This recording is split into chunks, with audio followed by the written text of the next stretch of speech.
नमस्कार, मी श्रीकांत उमरीकर. आपण पाहतात ॲनालायझर.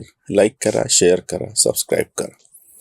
आम्ही हे पुन्हा पुन्हा यासाठी सांगतो आहे की जेव्हा आमचा मागच्या वर्षीचा अनुभव होता की ॲनालायझर न्यूजवरती बॉट अटॅक झाला, तेव्हा आम्हाला हे ॲनालायझर लोकनीती हे दुसरं चॅनल सुरू करावं लागलं आणि आता हे चॅनल हॅक केलं गेलं. त्याच्यामुळे परत ॲनालायझर न्यूजवरती जाऊन व्हिडिओ टाकावे लागले. त्याच्यामुळे आमचे चारही channel analyser Hindi, analyser divine, analyser news आणि ॲनालायझर लोकनीती ह्या चारहींनाही तुम्ही सबस्क्राईब करा. म्हणजे तुमचा पाठिंबा आम्हाला कायम आहे आणि एकावरती काही अडचण आहे तर दुसऱ्या चॅनलवरती आम्हाला व्हिडिओ टाकता येतील. मी तुम्हाला आता हे जे चित्र दाखवते, तुम्हाला असं वाटेल की कुठलं तरी एखादं प्रदर्शनामध्ये कोणीतरी माथे फिरू आला आणि त्यांनी शाई फेकली. त्याच्यातलं माथे फिरू बरोबर आहे. जो कोणी अशा पद्धतीचं वर्तन करतो त्याला माथे फिरूच म्हणायला पाहिजे. पण हा कुठला नेता वगैरेचा मुद्दा नाहीये. विद्यार्थ्यांचं जे आंदोलन रांचीमध्ये शांतपणे चालू आहे, तिथे नेहा बोरा म्हणून ह्या AISA आयसा डाव्यांची जी विद्यार्थी संघटना आहे, ऑल इंडिया स्टुडंट असोसिएशन, तर त्यांच्या ह्या अध्यक्ष आहेत आणि त्यांच्यावरती ही अशी शाई रांचीमध्ये आंदोलनाच्या ठिकाणी त्या गेलेल्या असताना फेकल्या गेली. ज्यांनी फेकल्या गेली त्याचं तर मी कुठल्याही पद्धतीचं समर्थन करत नाही. मी परत एकदा माझी भूमिका स्पष्ट करतो. कुठल्याही पद्धतीची हिंसा, कुठल्याही पद्धतीचं असं अविवेकी वागणं, ते समजा उद्या तो जो माथे फिरो आहे तो भाजपचा समर्थक किंवा ABVPचा कार्यकर्ता निघाला असेल, आता जे काही समोर येईल, मी त्याचा तर सगळ्यात पहिल्यांदाच निषेध करतो जो कोणी असेल. मुद्दा त्याच्या पुढचा आहे. जेव्हा तिथे बाकीच्यांनी विचारलं आणि हे देशद्रोही जे सगळे वागतात त्यांच्याबरोबर उभं राहणारे आम्हाला आमच्या बरोबर नकोत. सगळ्या डाव्या विद्यार्थी संघटना ज्या पद्धतीनं उमर खालिद आणि शर्जील इमाम यांचं समर्थन करताना ही जी डफली गँग आहे, हमें चाहिए आझादी, आणि जे सगळं नॅरेटिव्ह कन्हैया कुमारच्या निमित्तानं गेले 10 वर्ष, मला वाटतं 2015-16ची गोष्ट, JNU मधला तो अध्यक्षपदासाठी निवडून आल्याच्या नंतर अशा पद्धतीनं सगळ्यांनी त्याला पुढं प्रोजेक्ट केलेलं होतं की हा कसा आता भविष्यातला नेता आहे. जेव्हा की त्याच्यानंतरच्या 4-5 निवडणुका झालेल्या आहेत महत्त्वाच्या, बिहारमधल्या सुद्धा आणि देशातल्या, म्हणजे 3 लोकसभेच्या निवडणुका, 2019 त्याच्यानंतर 2024 आणि विधानसभेच्या 2 ते 3 वेळा तिथल्या निवडणुका बिहारमधल्या, अशा जवळपास 4-5 निवडणुका झाल्यात. कन्हैया कुमारला कुठलाही प्रभाव निवडणुकीत दाखवता आला नाही. बरं, आता तो स्टुडंट उरलेला नाहीये. पासआउट होऊन आता ह्यांचे वय 35-35च्या पुढे गेलेले आहेत आणि तरी सुद्धा 30-35च्या पुढे गेल्याच्या नंतरही स्वतःला हे जर स्टुडंट म्हणून घेणार असतील आणि स्टुडंट युवा नेतृत्व समजू शकतो आपण. नेहा बोरा प्रत्यक्षामध्ये त्यांची स्वतःची काय भूमिका आहे मला माहिती नाही, पण सगळ्या डाव्यांची भूमिका, विशेषतः जेव्हा जम्मू काश्मीरचा विषय होता, अतिशय संवेदनक्षम असा विषय होता, तेव्हा 370 हटवायचा विषय होता, सातत्याने यांनी देशविरोधी भूमिका घेतली, देशद्रोही भूमिका घेतली. आणि आजही जेव्हा हे सगळे आतंकवादी, त्यांचं समर्थन करणारे, वेगळा काश्मीर मागणारे, यांचं सगळं समर्थन करतात. दुसरी गोष्ट म्हणजे अर्बन नक्षल ही जी सगळी अख्खीच्या अख्खी मोमेंट नक्षलवादाला पाठिंबा देणारी ह्या सगळ्या लोकांनी चालवली. आजही बौद्धिकदृष्ट्या जिथं जिथं बौद्धिक भेद करता येणं शक्य तिथं तिथं हे करतात. आजही सांस्कृतिकदृष्ट्या कितीतरी संघटना यांच्या बुडाखाली आहेत. आजही त्याच्यातून असं फेक नॅरेटिव्ह चालवलं जातं. आता भावनी फार छान व्हिडिओ केलेला आहे, तो तुम्ही जरूर बघा, की हे सगळं जे मेटाचं प्रकरण झालं आणि झुकेरबर्गला झुकावं लागलं, ह्या सगळ्यांनी मिळून या पद्धतीचं सगळं फेक नॅरेटिव्ह पुढं चालवण्यासाठी अक्षरशः पैसे ओतलेले आहेत, हे आता मेटाने कबूल केलं. डाव्या संघटनांचं तर बाकीच्या जाऊ द्या, विद्यार्थी संघटनांचं मी तुम्हाला सांगतो.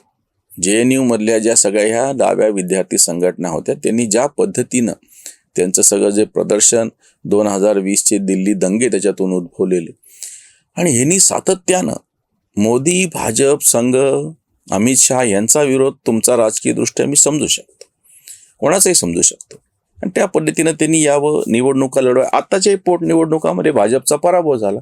भाजपच्या अध्यक्षाचा सातत्यानं जो मतदारसंघ होता सुरक्षित, तिथे भाजपचा पराभव झाला. एका तरी नेत्यानं किंवा कोणीतरी EVM हॅक झाल्याची काहीतरी बोंब केली का तुम्ही मला सांगा? एक तरी मला दाखवा तुम्ही. भाजपशी संबंधित मोठा नेता, संघाशी संबंधित त्यांचा कोणी मोठा पदाधिकारी वगैरे, यांनी कोणीतरी असं वाक्य वापरलेलं आहे का? प्रत्यक्ष मध्य प्रदेशमध्ये त्यांचं सरकार असतानाही पराभव झाला, बिहारमध्ये सरकारी आहे, अध्यक्षाचा मतदारसंघ होता. कोणीच अशी तक्रार केलेली नाही. आमच्या नावानं जे बोंबा मारतात, आम्ही गोदी मीडिया आहेत म्हणून, त्यांनाही मी विचारू इच्छितो की मला तुम्ही एक व्हिडिओ दाखवा आमचा, की आम्ही असं म्हणतो आहोत की बाबा हा जो काही पराभव झालेला आहे भाजपचा, काँग्रेसनी, प्रशांत किशोर यांनी, या सगळ्यांनी EVM हॅक केले होते. हा जो भंकसपणा चालू आहे ना ह्यांचा, की हे प्रत्यक्ष लोकशाहीचा गळा घोटायला निघालेले आहेत. आणि मी मोठ्यांचं ठीक आहे, काय ते तसं, जे बीज म्हणतो आपण चळवळीमध्ये पुढे येणार आहे, पेरणीचे दाणे असा शब्द शरद जोशींनी, आमचे नेते, यांनी विद्यार्थ्यांच्या बाबतीत वापरला होता. आणि त्यांनी असं म्हणालं होतं की विद्यार्थ्यांना आंदोलनामध्ये ओढू नये, कारण की ते पुढचं पेरणीचं बियाणं आहे, ते आत्ताच खाऊन टाकायचं नसतं. ह्या विद्यार्थ्यांनी विद्या ग्रहण करावी, अभ्यास करावा, आणि त्याच्यानंतर याचा सगळा अभ्यास करा ना तुम्ही. तेव्हाच तर त्यांचं असं वाक्य होतं की आपला बाप लुटला का जातो आहे की हे शोधायचंच काम तुझं आहे. तुला रावणाच्या लंकेमध्ये युद्ध करण्यासाठी पाठवलेलं नाही, सीतेचा शोध घ्यायचा आहे. शेतमालाच्या भावाची हरवलेली सीता कुठे आहे, त्या कुठल्या ह्या सगळ्या नेहरूच्या नीतीच्या रावणानं ती कब्जामध्ये ठेवलेली, ती सोडवायची, तिचा शोध घ्यायचा आहे. आणि तिचा शोध घेतल्याच्या नंतर ते कळवायचं आहे, नंतर मग पुढचं युद्ध वगैरे होईल. अशी त्या सगळ्या रामायणातल्या कथेचा प्रतिकात्मक असा वापर शरद जोशींनी विद्यार्थ्यांसाठी पत्र म्हणून जे फार गाजलेलं अप्रतिम असं त्यांचा तो लेख आहे ते लिहिलेलं होतं. आता काय परिस्थिती, ते विद्यार्थी स्पष्टपणे सगळ्या राजकीय पक्षांना बाजूला ठेवतात, भाजपा सगट. त्यांना कुठल्याही पद्धतीचे राजकीय ढवळाढवळ ह्याच्यामध्ये नको आहे. शांततेच्या मार्गाने आदर्श असं आंदोलन त्यांचं चालू आहे. त्या ठिकाणी हे AISA विद्यार्थी संघटनेचे सगळे पदाधिकारी गेले, त्यांच्या जाण्याबद्दल काही नाही.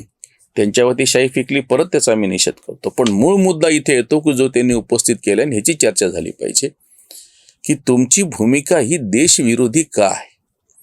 JNU मध्ये तुम्ही ज्या पद्धतीनं वर्षानुवर्षे तिथल्या सगळ्या फॅसिलिटीचा फायदा घेत लोळत राहिलात, तिथे तुम्ही तुमचा अभ्यासक्रम ठरलेल्या वेळामध्ये पूर्ण केलेला नाही. आणि हे जे सगळे नाटकं सरकारी पैशावरती, करदात्यांच्या पैशावरती तिथे चालत राहिले, पोसत राहिले, त्याला माध्यमांनी नको ती प्रसिद्धी दिली. खरं तर JNU सारखे कितीतरी विद्यापीठ आहेत, मग तिथल्या विद्यार्थी संघटनेच्या बाबतीतलं किंवा तिथल्या विद्यार्थी संसदेच्या निवडणुकीच्या बातम्या का नाही झाल्या. ज्या रोहित वेमुलाच्या नावानं बॉम्ब केल्या गेली, त्याची आत्महत्या म्हणजे हत्या कशी आहे, तेव्हा तर प्रत्यक्ष तिथं भाजपचं सरकारही नव्हतं, पण तरी त्याला भाजपच कसं जबाबदारी असं मानलं गेलं. त्या आंध्र प्रदेश तेलंगणा म्हणजे संबंध, आताचं तेलंगणा, त्या ठिकाणी विद्यार्थी संसदेच्या निवडणुका झाल्या आणि भाजपची दलित मुलगी निवडून आलेली त्या ठिकाणी नंतर अध्यक्ष म्हणून. का नाही याची बातमी केली गेली. मी मागेही व्हिडिओ केलेला होता. माझे मोठे आतेभाऊ तिथे असायचे तेव्हा, आणि तेव्हा त्यांनी तिथल्या डेक्कन क्रॉनिकलमध्ये असलेली छोटी बातमी मला आवर्जून व्हॉट्सअपवरती पाठवलेली होती की या ठिकाणी अशा निवडणुका झाल्यात आणि हे जी निवडून आलेली मुलगी आहे ती दलित ABVPच्या उमेदवार आहेत. हिची बातमी का नाही झाली. रोहित वेमुलाची बातमी झाली. रोहित वेमुलाचं पत्र अधिकृतरित्या इंडियन एक्सप्रेसनी छापलं होतं. नशीब त्यांनी छापलं तरी बाकीच्यांनी लपवलं होतं की कम्युनिस्टांच्या पॉलिट ब्युरोमध्ये दलित का नाही हे पत्र आहे रोहित वेमुलाचं. आणि एकूण सगळ्यांनी मिळून काय नॅरेटिव्ह पसरवलेलं होतं की भाजप आणि हे सगळे कसे मनुवादी आहेत, ब्राह्मणवादी आहेत, वर्चस्ववादी आहेत, ह्यांनी कसं रोहित वेमुलाचा जीव घेतला. हे जे सगळे कलंक विद्यार्थी संघटनांवरती लागलेले आहे. तुम्ही विद्यार्थ्यांचे प्रश्न उपस्थित करा, 100% उपस्थित करा, तर ते तुमचं कामच आहे. पण तुम्ही जेव्हा राजकारण करायला गेले, तेही त्याच्यातही काही आक्षेप नाही. खरं तर बाकीचे कोणी काही म्हणू, माझ्यासारख्याचं तर स्पष्ट म्हणणे की ठीक आहे, असू शकतं ते. पण तुम्हीचं जेव्हा फेक नॅरेटिव्ह हे देशाच्या विरोधात सुरू झालं, जाणीवपूर्वक ठरून सुरू झालं, आता तरी ह्या मेटाने क्लिअर स्पष्ट केलं की आम्ही पैसे घेऊन हे नॅरेटिव्ह चालवलं, तेव्हा कोण काय देत होतं, कोण चालवत होतं, माध्यमांमधून काय ह्या बातम्या येत होत्या. रोहित वेमुलाची आत्महत्या ही आत्महत्या नसून हत्या आहे असं फेक नॅरेटिव्ह चालवणारे हे बदमाश स्वतः रोहित वेमुलाने लिहिलेलं पत्र पोलिसांनी पब्लिश केलं, इंडियन एक्सप्रेसनी पब्लिश केलं, ते का नाही दाखवत. हे जो भंपकपणा आहे ना ह्या सगळ्या विद्यार्थी संघटनांचं. आणि दुसरी महत्त्वाची गोष्ट म्हणजे जी बाकीच्यांनी प्रश्न उपस्थित केले होते, मी शासकीय अभियांत्रिकी महाविद्यालय छत्रपती संभाजीनगरचा विद्यार्थी, तो अभ्यासक्रम किती आणि काय कसा हेक्टिक असतो सगळ्या त्या काळामध्ये विद्यार्थ्यांना किती कमी वेळ मिळतो बाहेर जाऊन काही करायला, हे मला स्वतःला अनुभवातून माहिती आहे. सगळ्या या अभ्यासक्रमातल्या विद्यार्थ्यांनी सगळ्यात पहिल्यांदा त्यांचं शिक्षणाचं काम पूर्ण करावं, शिक्षणातल्या गैरव्यवहाराबाबतीत बोलावं, त्यांना चांगलं शिक्षण मिळू शकेल, त्यांचं त्यांच्या कौशल्याचा विकास झाला पाहिजे, या संदर्भात शिक्षण मिळालं पाहिजे, हे सगळं आपण समजू शकतो. पण जेव्हा तुम कितने अफजल मारोगे हर घर से अफजल निकलेगा किंवा आता हर घर से हिडमा निकलेगा, ह्या घोषणा विद्यार्थ्यांनी का द्यायच्या? सिर्फ नाम रहेगा अल्लाह का, ह्या घोषणा विद्यार्थ्यांनी का द्यायच्या? काश्मीरच्या प्रश्नाचा आणि विद्यार्थ्यांचा काय संबंध? काश्मीरमधल्या शिक्षणाबद्दल आणि बाकीच्या बद्दल तुम्ही बोलू शकता.